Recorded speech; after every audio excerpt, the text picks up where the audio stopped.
Που ήθελε να πάρει την ομάδα παλιά του. Σου λέει το βράδυ λέει στο αεροπλάνο και εκεί πρωί θα πετάει η ομάδα. Έκανε δηλώσεις.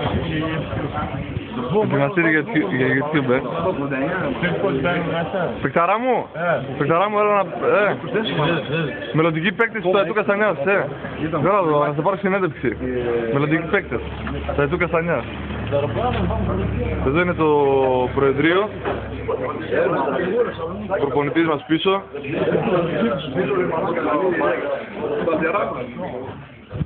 Εκεί να κάνει, την πρώτη χρόνια η ομάδα και στην πρώτη του πάρτι. Εδώ το λίμπερό μας.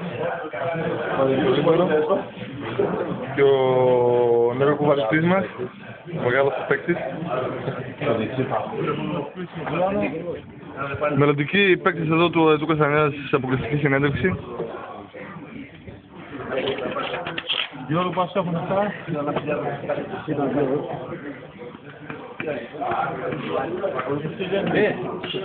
Vamos a entrar de mala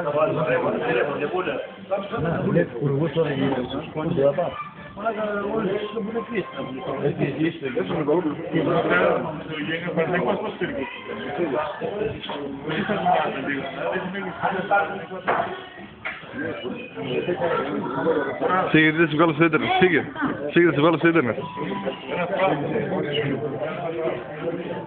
Α, ο Γιώτης εδώ. Ο Καράς.